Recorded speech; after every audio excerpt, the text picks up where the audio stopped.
As a maker, how do you price your work? I'm going to show you how I price my work as a woodworker. Then I'll dive deeper into pricing to show you the business side of being a maker.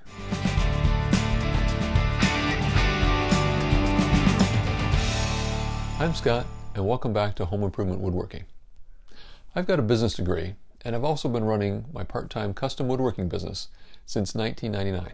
In that time, I've learned a lot about pricing, what works for me and what doesn't. Just like learning your craft, pricing is something that takes practice to get better at. I'm going to start off by showing you a practical example of a project from my shop. I've just finished building this vintage ski shelf for a customer. They brought me 3 skis and asked me to build a corner shelf for them. What I did was I started off by understanding what the needs were so I could design the project. Once I had the design, I could then work out the material costs and the labor costs. This is my order for this project. I blocked off the customer information just for privacy. Here you can see I quoted the material as $65, the finish, which is spar varnish, for $25, and then the labor for $180. That brings the total project to $270, and I take a 50% deposit, so the deposit was $135. The labor is broken down when I go through and create a list of the activities I need to complete the project. So I allocated an hour for shopping, cutting shelves, profiling the edge, patching, finishing, and assembly. So I estimated this project at 6 hours. I used a rate of $30 an hour for this project, and that gets me to $180. I'll touch upon this labor rate a little bit further in this video. Quoting the cost of your project is only half of the work. When I'm doing my work, I track my work on a clipboard.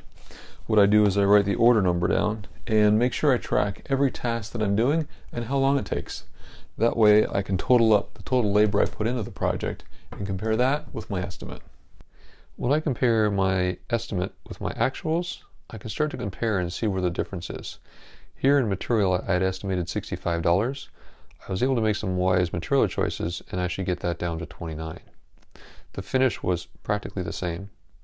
And then the labor, the actual time I used on this was 9.25 hours, but I had estimated 6 hours. So where I've saved some money on the material, that goes towards labor, but I'm still off on the labor. And when I look at where the challenge was, it was really around refinishing these skis, filling the holes, staining the holes, and finishing them.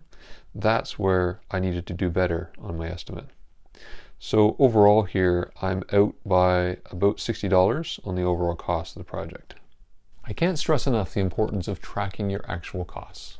This is what tells you project by project whether you're making money or losing money.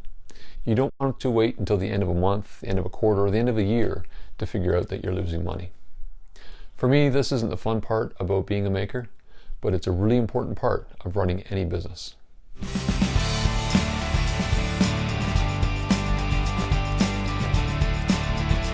There are a few other ways you can price out your work. I'll roll out some paper and describe those to you.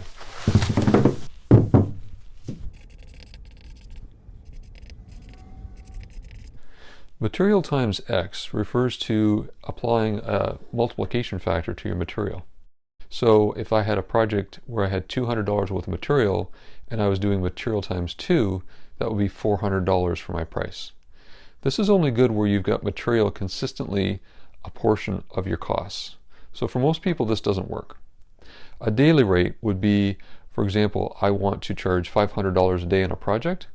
This is good if you're estimating for weeks of work, but there's too much margin for error for projects that only need hours or days of work. You can copy prices from your competition, but it's not good business practice as you can work yourself into business failure. You need to know your costs. I advocate using time and material to work out your pricing. It takes practice, but it's the work you need to put into building a profitable business.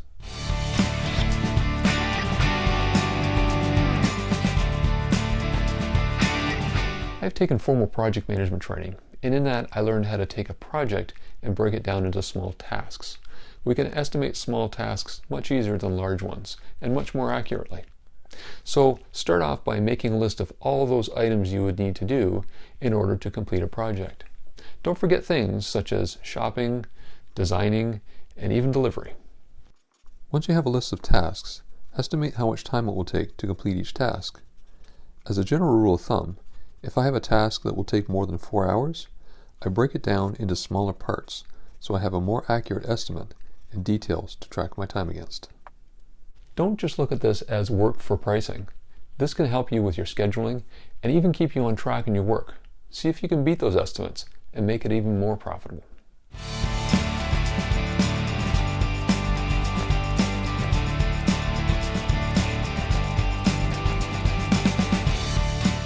Let's assume you're building a quote right now for a customer. You've done the work to figure out the material and the labor in terms of hours. But how much do you charge per hour? This is where a lot of people get confused, and it's because the answer is different for every person. Let me guide you through the process. The first question is, how much do you want to earn? As a general rule of thumb, multiply your desired hourly labor rate by 2,000 to get a rough ballpark of annual earnings. For example, if you earn $10 an hour, you would earn $20,000 a year. $20 an hour would give you $40,000 a year. This assumes you can bill 40 hours per week. Once you decide how much you want to earn per hour, then you need to add something called overhead. This is the cost of running your business per year. Things such as insurance, rent, utilities, cost of running a website, marketing, telephone, internet, all of these things add up. And it's difficult to try and figure out what that is if you're just starting out. So let me walk you through that. These are all the things that I pay for in my overhead. These are things I can't charge customers for directly. I charge a 50% overhead charge on top of my desired pay. So where I'm charging a customer $30 per hour, $10 of that goes towards overhead, and $20 is what I take in pay. If you're trying to figure out your overhead costs for the first time, create a list of all the things that you would do to run your business in a year. And then you can go through and estimate the costs of each of those. It might take some research, but it will get you closer to what your annual costs are. Then what you do is take that annual cost and put that across how many hours you would anticipate working in a year. Let's use an example of $5,000 of overhead per year. If you're looking at working 10 hours per week for 50 weeks, that's 500 hours of work. So 5,000 divided by 500 hours works out to be $10 an hour for your overhead costs. To give you some practical examples, the rates that I use are a minimum of $30 per hour. I use up to $60 per hour, and I'll explain why pricing can change a little bit further in this video. FTMC did a pricing survey of wood shops across the US and Canada, and what they found was shop rates of anywhere between $35 an hour and $100 an hour, with the average being $50 to $60 per hour. Now you know all the parts to pricing your work using an hourly labor rate. But what about material?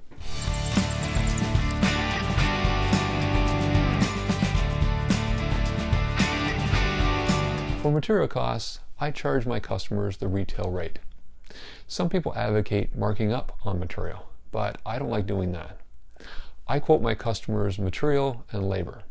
If they look into the material that I'm using and they see that I've got astronomical prices, I'm losing credibility with potential customers. So I charge the retail rate. Now, I might be paying retail, I might be paying wholesale. If I'm paying wholesale, then I get the added benefit of more profit in the job. But for me, pricing material at the retail level is really the best way to go to start building that solid customer relationship. To make things faster for frequently used items, I've got a cheat sheet here that gives me all the pricing. Don't forget to add in your taxes when you're doing this. The last step in effective pricing is ensuring you're making a good pricing decision.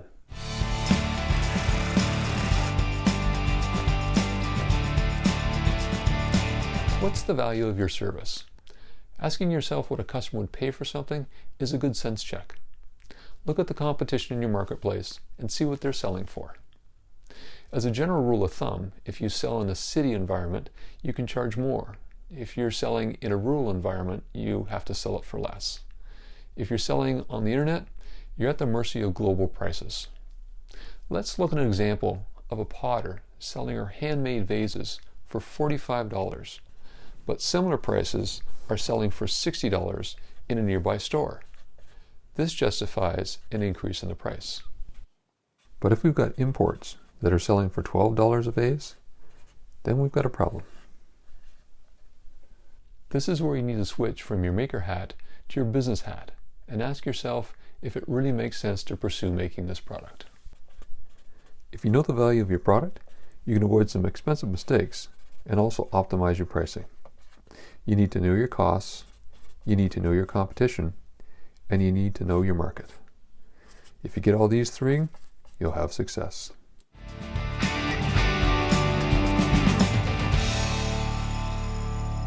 Some words of wisdom: expect to lose some of the jobs you price for customers. If you're not, you're pricing too low. I love to build things. This is my passion. I hope this has given you insights into how you can price as a maker.